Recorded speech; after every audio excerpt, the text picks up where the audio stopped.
ஸ்ரீ குருப்யோ நமக. 18 சித்தர்கள் பாதம் போற்றி.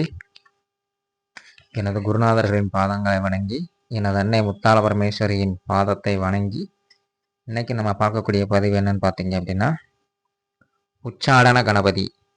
உச்சாடனம் அப்படிங்கிறது ஓட்டுதல், விரட்டுதல், தாக்குதல், போக வைத்தல் அப்படின்றது அர்த்தம்.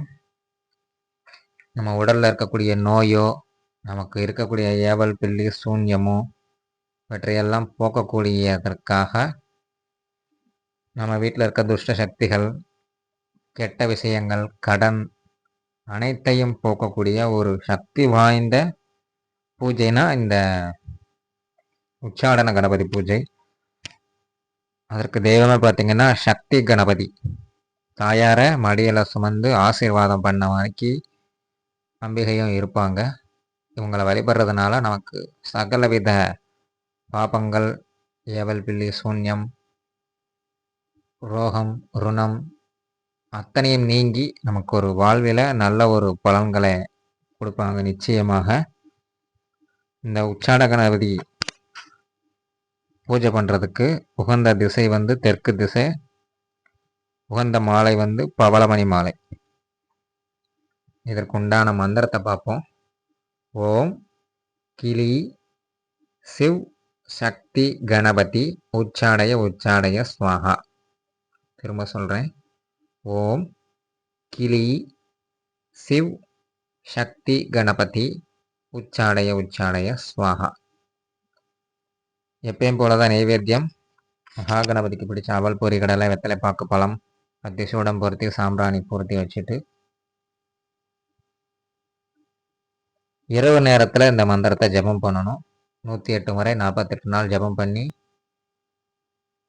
பிரயோகப்படுத்தி வச்சிட்டோம் அப்படின்னா, திரும்ப நம்ம யாருக்காவது ஒரு நோய் விரட்டுறதுக்கோ, இல்லை கடன் பிரச்சனையில் இருந்திருக்காங்க, ஏவல் பில்லி சூன்யத்தில் வந்திருக்காங்க அப்படிங்கிறதுக்கு விபூதி மந்திரிச்சு கொடுத்தாலே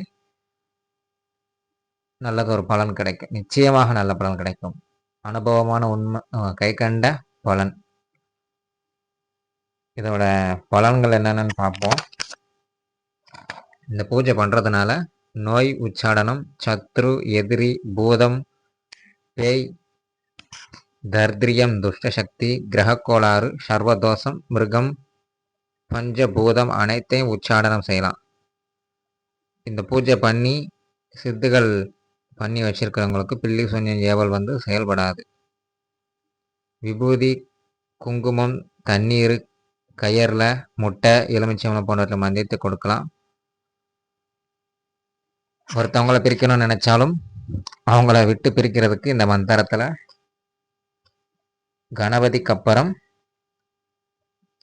அவங்க பேரை சொல்லி உச்சாடய உச்சாடய ஸ்வாஹா அப்படின்னு சொன்னாலே அதற்கு உண்டான வேலைகள் நடந்துடும். அது அதர்வனத்தில் மாந்திரிகத்தில் பயன்படுத்தக்கூடிய விஷயம். அது நமக்கு தேவையில்லை. நல்ல விஷயத்துக்கு பயன்படுத்தி நல்ல ஒரு பலன்களை பெறணும்னு அன்பர்கள்ட்ட கேட்டுக்கிறேன். எப்படின்னா, நமக்கு நல்லது செஞ்சால் மட்டும்தான் நல்ல கர்மாக்கள் நம்மளை சுற்றி எப்பயுமே இருந்துகிட்டே இருக்கும். கெட்டது செஞ்சோம் அப்படின்னா கெட்ட கர்மாக்கள் தான் வரும். அதை நம்ம காலகாலத்துக்கும் நம்மளோட பாவங்கள் விடாது. நம்மளையும் இல்லாமல் நம்ம சந்ததிகள் அனைத்தரையும் நிச்சயமாக பாதிக்கும். இந்த சக்தி கணபதி வழிபாடு அப்படிங்கிறது ரொம்ப பிரசித்த பெற்றோம். ஏன் அப்படின்னா, கணபதிக்கு அவ்வளவு அருள் இருக்குன்னா கூட சக்தியும் சேர்ந்து இருக்கும் பொழுது இன்னும் நிறைய அருள் நிச்சயமாக கிடைக்கும். இந்த உச்சாடன கணபதி, அதாவது சக்தி கணபதியை வழிபடுறவங்களுக்கு எப்பேற்பட்ட துன்பமாக இருந்தாலும் விலகி ஓடி அவங்க வாழ்வில் ஒரு நல்ல ஒரு பலன்களும் நல்ல ஒரு செயல்களும் அனுபவித்து அவங்க ஒரு நல்ல நிலைக்கு முன்னேறுவாங்கங்கிறதுக்கு இந்த பூஜை செஞ்சு பலன் அடைஞ்சு பாருங்க. நிச்சயமாக இந்த பூஜையை செஞ்சுட்டு உங்களோட அனுபவங்களை கமெண்ட் செக்ஷனில் பதிவு பண்ணுங்கள்.